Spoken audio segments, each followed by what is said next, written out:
அனைவருக்கும் வணக்கம். இன்றைக்கி நாம் திருப்பத்தூர் ஏற்கனவே அந்த ப்ராஜெக்ட் பார்த்துட்ருப்பீங்க. ரெகுலராக வீடியோ பார்க்குறவங்களுக்கு தெரியும். நம்ம இப்போ திருப்பத்தூர் மாவட்டத்தில் மத்தூர் அப்படின்ற ஒரு ஊருக்கு பக்கத்தில் ஒரு ஃபார்மில் பயோகேஸ் பிளான்ட் போட்டிருக்கோம். ஃபிக்ஸ்டு டூம் தீனபந்து மாடல் இது. ஆல்மோஸ்ட் ஒர்க் முடிஞ்சிடுச்சு. சிவில் ஒர்க்கு வெளியில் பூசியாச்சு. இப்போ உள்ளே டூமுக்குள்ளே பூசணும்.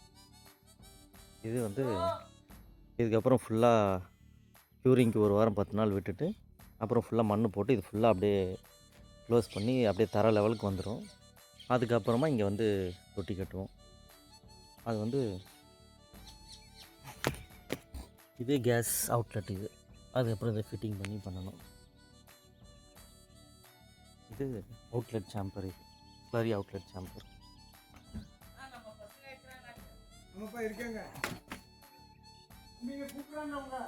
இப்போது நமக்கு அங்கே கேஸ் ஃபுல்லாக என்ன ஆகும் அப்படின்னு பார்த்தீங்கன்னா, இந்த லெவலுக்கு இப்போ இந்த தர லெவலுக்கு சாணி கரைச்சி உள்ளே விட்டுக்கிறோம். கிட்டத்தட்ட ஒரு 2 டிராக்டர் சாணத்தை, பச்சை சாணத்தை ஃபுல்லாக கரைச்சி உள்ளே ஊற்றி வச்சுருவோம்.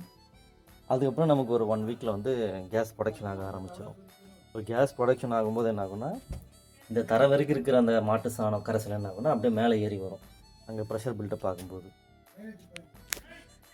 ஓவர்ஃப்ளோ ஆகிறது இது வழியாக இந்த லெவல் வரைக்கும் இது வழியாக ஓவர்ஃப்ளோ ஆகும். இந்த ஸ்லரி இதை எடுத்து அப்படியே அவங்க தோட்டத்துக்கு கொடுத்துருவாங்க. இப்போ வரும்போது என்ன ஆகும் அப்படின்னா, இதுதான் நமக்கு கேஸோட ப்ரெஷரை மெயின்டைன் பண்ணுறது.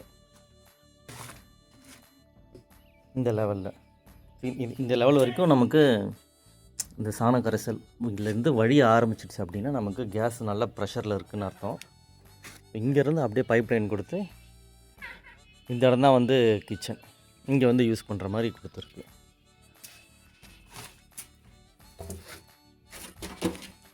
இப்போ இது வழியாக தான் உள்ளே போய் பூசணும்.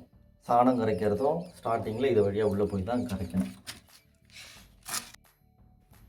இது தாங்க உள் ஸ்ட்ரக்சர். இது இப்போ இதில் பார்த்தீங்கன்னா உங்களுக்கு தெரியும், உள்ளே அப்படியே அந்த டூம் மாதிரி தெரியுது பார்த்தீங்களா. ஸோ இது எல்லாமே அந்த பிவிசி பைப் தெரிகிற இடம் இன்லெட் உள்ளே சாணம் உள்ளே கொட்டுறது. இப்போ இது ஃபுல்லாகவே கம்ப்ளீட்டாக பூசணும். பூசி முடிச்சதுக்கப்புறம் தான் சாணி கரைச்சி ஊற்றணும்.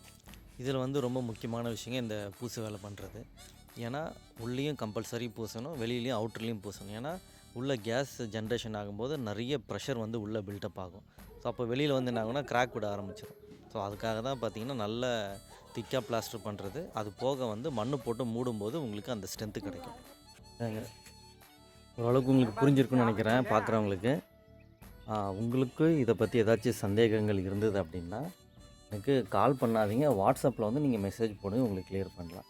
ஏன்னா நான் கமெண்ட் பார்த்து கரெக்டாக ரிப்ளை பண்ண முடியல டைமுக்கு, தப்பாக எடுத்துக்காதீங்க. அதெல்லாம் எங்களுக்கு வாட்ஸ்அப்பில் மெசேஜ் போட்டிங்க அப்படின்னா நான் உங்களுக்கு ரிப்ளை பண்ணேன். அது உங்கள் டவுட் கிளியர் பண்ணுறேன். நன்றி, வணக்கம்.